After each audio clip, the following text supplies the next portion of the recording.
भारतीय संस्कृति में राम रावण का नाम हरदम लिया जाता है।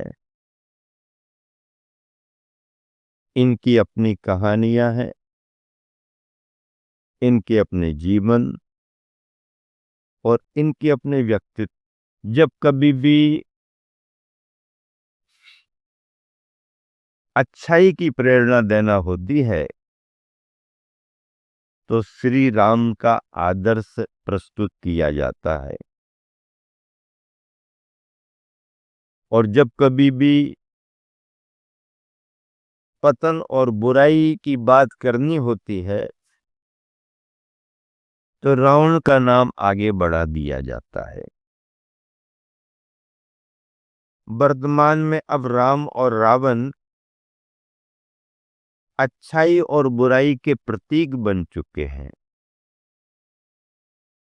श्री रामचंद्र जी का जीवन मर्यादाओं से भरा था। वो धर्म पुरुष थे, धर्म की भावनाएं उनके अंदर थीं, और जो भी कार्य उन्होंने किया कर्तव्य निष्ठा और धर्म की भावना से प्रेरित होकर के किया। रावण भी धर्मनिष्ठ था, रावण भी नीतिज्ञ था, लेकिन एक मर्यादा का उल्लंघन करने से और फिर अहंकार में आ जाने के कारण रावण ने अपना सर्वनाश कर लिया। अहंकार उसे ले डूबा। अहंकार बचता किसका है? अहंकारी यहां पर कौन सुखी हो पाया है? और किस बात का अहंकार? राजा हो, रंक हो, देशी हो, विदेशी हो, कौन यहां पर टिक पाया है?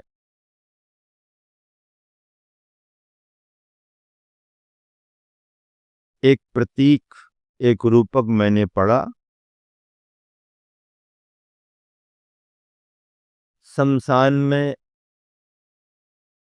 जलती हुई चिताओं को एक व्यक्ति देख रहा था।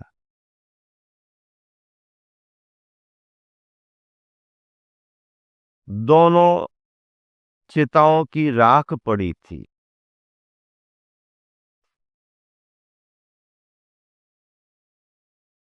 उसने किसी से पूछा, इस चिता पर कौन जला और इस चिता पर कौन जला? सामने वाले ने उत्तर दिया,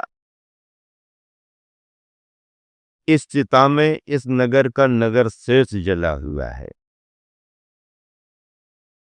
और इस चिता में इस नगर का दरिद्र गरीब भिखारी व्यक्ति जला हुआ है। तो उसने कहा कि एक अमीर एक गरीब, दुनिया जानती है कि अमीर यहां जला, गरीब यहां जला, लेकिन एक एक मुट्ठी राख दोनों की उठा करके देखो, दोनों की राख में क्या अंतर है? दोनों की राख में क्या अंतर है? कभी आपने देखा, विचार किया? कभी ऐसा हुआ क्या कि अमीर की राख सोने जैसी चमक रही हो और गरीब की राख में वो चमक ना हो? ऐसा कुछ हुआ है क्या? नहीं। चाहे अमीर की राख हो और चाहे गरीब की राख हो, राख में कोई अंतर नहीं है, कोई अंतर नहीं है। जब राख में कोई अंतर नहीं है तो गरीबी और अमीरी में अंतर क्यों?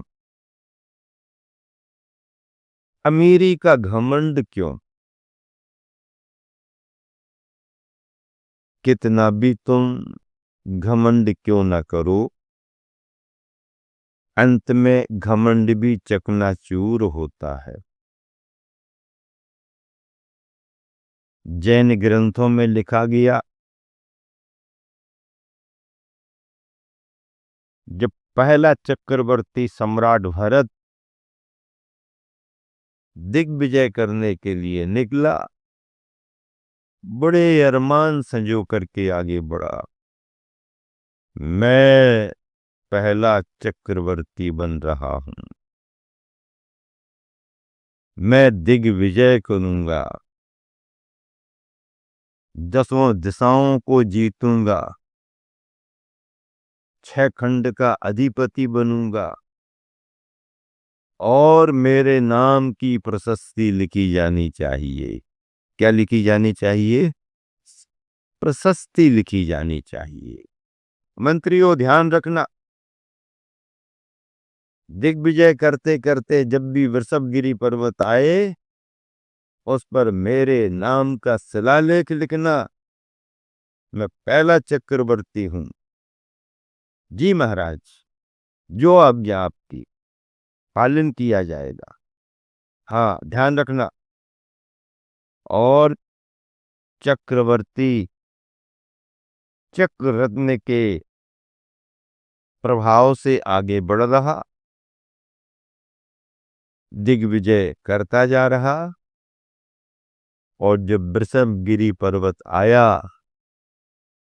मंत्रियों को आदेश दिया, जाओ प्रशस्ति लिख करके आओ। मंत्री आगे बढ़े, राजदंड लेकर के गए। प्रशस्ति लिखी जानी है, पहले चक्रवर्ती सम्राट का गुणगान लिखा जाएगा। और जब वहां जाकर के उन्होंने देखा, तो देखते ही साथ वो बड़े आश्चर्यचकित हुए। क्यों? क्योंकि उस वृषभगिरी पर्वत पर भरत भरत भरत भरत भरत भरत भरत पहला चक्रवर्ती भरत भरत भरत भरत का नाम इतना लिखा था कि उस पर्वत पर नाम लिखने को जगह नहीं, नाम लिखने को ही जगह नहीं। वापस आ गए, महाराज आपका आदेश पालन नहीं कर सका। क्यों, क्या बात होगी? उस पर्वत पर तो नाम लिखने को जगह ही नहीं। अरे क्या बात है, मैं पहला चक्रवर्ती हो रहा हूं। हाँ, आप पहले चक्रवर्ती हो रहे हैं, ये बात सही है, लेकिन उस पहाड़ में तो मैंने ऐसे नाम पढ़े हैं, पहले चक्रवर्ती पहले भरत भरत पहले चक्रवर्ती भरत भरत भरत भरत, और ऐसा करते करते पूरा पहाड़ भरत के नाम से भरा हुआ है। क्या बात करते हो? हाँ राजन, इसका मतलब ये है कि आपसे पहले अनेकों अनेक अनेकों अनेक भरत चक्रवर्ती हो चुके हैं। अच्छा, बहुत सारे हो चुके हैं? हाँ, हो चुके हैं। फिर भी हमारा नाम तो लिखा जाना चाहिए। उपाय क्या है? किसी का नाम मिटाओ फिर हमारा लिखो। मिटा गया। क्या हो गया? किसी का नाम मिटाओ फिर हमारा लिखो।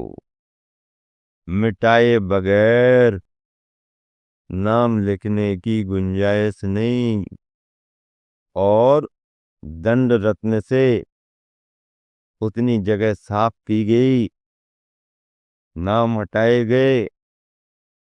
फिर इस 24 के इस युग के प्रथम चक्रवर्ती के रूप में नाम लिखा गया। अब बताओ, जो ये सोच रहे थे कि मैं ही पहला चक्रवर्ती बन रहा हूं, उनको ये मालूम चला कि मैं मेरे पहले अनगिन असंख्यों चक्रवर्ती हो गए, अनंतों चक्रवर्ती हो गए। उनकी चर्चा नहीं, उनके नामो निशान नहीं।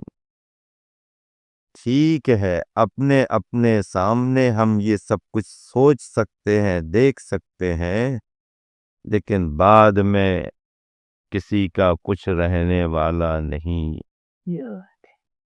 किसी का कुछ रहने वाला है। चक्रवर्ती की कहानी। किसी को अपने रूप का मद, किसी को अपने बल का मद, किसी को धन का, किसी को यश का, किसी को ज्ञान का, किसी को अपने तप का, किसी को अपने रिद्धियों का। अनेकों प्रकार के मद होते हैं, अहंकार के भाव होते हैं। ये हमारे मन के शुद्ध भावों को मलिन करते हैं, मलिन करते हैं, सम्यक दर्शन को सदोष बनाते हैं। सम्यक दर्शन के परिणाम में निर्मदता है। सम्यक दर्शन के परिणाम में देवता, अहंकार को कोई स्थान नहीं है। हाँ, अहंकार एक कीड़ा है जो वृक्ष की जड़ में एक बार लग जाए तो वृक्ष के सारे अस्तित्व को समाप्त कर देता है, समाप्त कर देता है, खोखला कर देता है। अहंकार के भाव से बचना। अहम नहीं आना चाहिए, अपने भावों में अरहमपना आना चाहिए। अरहमपना, जय वो अरहम, अरहमपना। अहमपना की बात अलग है और अरहमपना की बात अलग है। अरहम, ध्यान करो अरहम का। अहम के भावों को हटा करके अरहम का ध्यान करो। हाँ, ऐसे अहंकार आदि को लेकर के व्यक्ति अपने परिणामों को मलिन करता है। जो सम्यक ज्ञानी होता है, जो स्वाध्यायी होता है, जो अपने परिणामों को आत्मोन्मुखी करता है, वह व्यर्थ के अहंकारों से बचता है। क्या? व्यर्थ के अहंकारों से बचता है। एक व्यक्ति बड़ी बड़ी बातें करता था और जब भी वो अपना परिचय देता तो मैंने ऐसा किया, मैंने ऐसा किया, मैंने ऐसा किया, मैंने ऐसा किया, मैं यहाँ गया, मैं यहाँ गया, मैं इस देश में गया, मैं उस देश में गया। तो लोगों को सुन के बड़ा आश्चर्य होता था। किसी एक समझदार व्यक्ति ने उससे बातचीत की। बोले, भाई साहब, आप बहुत बातें सुनाते हो, आप विदेशों में कहाँ कहाँ रह करके आए हो, कितने कितने देर रह करके आए? अरे, मुझसे पूछ रहे विदेशों में? मैं अमेरिका में इतने दिन रहा, रसिया में इतने दिन रहा, चाइना में इतने दिन रहा, ऑस्ट्रेलिया में इतने दिन रहा, दक्षिण अफ्रीका में, साउथ कोरिया, उत्तर कोरिया में ऐसा रहा, मैं ऐसा रहा, इंग्लैंड में इतना रहा, यूरोप में इतना रहा। हो, इतने इतने दिन रहे? ओ हो। तब तो वो कहने लगा, तब तो आपको ज्योग्राफी का बहुत बड़ा नॉलेज होगा। ज्योग्राफी का आपको बहुत बड़ा नॉलेज होगा। हाँ हाँ, क्यों नहीं, ज्योग्राफी में भी मैं 1 महीना रह के आया हूं। क्या कहने लगा? ज्योग्राफी में भी? वो ज्योग्राफी को कोई देश समझ लिया है, भूगोल वो समझा ही नहीं। किसी शहर का नाम, देश का नाम समझ लिया। हाँ हाँ, मैं वहां भी रह करके आया हूं। तब समझ में आ गया कि भैया साहब कितने पानी में है, भैया साहब कितने पानी में है। भैया, ज्ञानी गंभीर होता है, ज्ञानी दिखावा नहीं करता है, ज्ञानी अपनी विशेषताओं को बताना नहीं चाहता, और अज्ञानी के अंदर कुछ पचता ही नहीं है। अध जल गगरी छलकत जाए। क्या? अध जल गगरी छलकत जाए। अध जल गगरी छलकत जाए। अगर गगरी पूरी भरी है तो शांत है, और पानी कम है तो छलक छलक करके दिखाती है, छलक छलक करके दिखाती है। जो ज्ञानी होता है वो गंभीर होता है। ज्ञानी कैसा होता है? गंभीर होता है। गुरु ज्ञानी, गुरु पारखी, गुरु उदार गंभीर। गुरु कैसे है? गुरु ज्ञानी, गुरु पारखी, गुरु उदार गंभीर, रहस्य उद्घाटक गुरु, गुरु प्रभु की तस्वीर। गुरु प्रभु की तस्वीर माने गए हैं। क्या माने गए हैं? प्रभु की तस्वीर माने गए हैं। गुरु प्रभु की तस्वीर माने गए हैं। गुरु ज्ञानी है, गुरु पारकी है, गुरु उदार है, गुरु गंभीर है, गुरु रहस्य के उद्घाटक हैं और गुरु को प्रभु की तस्वीर कहा गया है। क्या कहा गया है? गुरु को प्रभु की तस्वीर कहा गया है। प्रभु को गुरु की तस्वीर कहा गया है। तस्वीर और तकदीर में अंतर है कि नहीं? तकदीर और तस्वीर में अंतर है। क्या? तस्वीर क्या कहलाती? जो मन चाहे रंगों से बने सो तस्वीर। तस्वीर क्या है? जो मन चाहे रंगों से बने सो तस्वीर, और जो अनजाने रंगों से बने सो तकदीर। तकदीर अनजाने रंगों से बनती है, तस्वीर मन चाहे रंगों से बना दी जाती है। मन माफिक रंगों से आप तस्वीर बना सकते हो, मन माफिक रंगों से तकदीर नहीं बनती। वो तो अनजाने रंगों से, तुम्हें पता ही नहीं पड़ेगा तुम्हारे भाव क्या बने, तुम्हारा भाग्य क्या बन गया। तकदीर अनजाने रंगों से बनती है। मन चाहे रंगों से भले ही आप तस्वीर बना लो। विनम्रता को पाने के लिए गुरु की चरण सन्निधि परम अनिवार्य मानी गई है। परमोपकारी गुरु भारतीय संस्कृति की सबसे बड़ी धरोहर हैं। ऐसे गुरु के बारे में बार बार यही कहा जाता है जो मैं सुना रहा हूँ। गुरु ज्ञानी, गुरु पारकी, गुरु उदार गंभीर, रहस्य उद्घाटक गुरु, गुरु प्रभु की तस्वीर।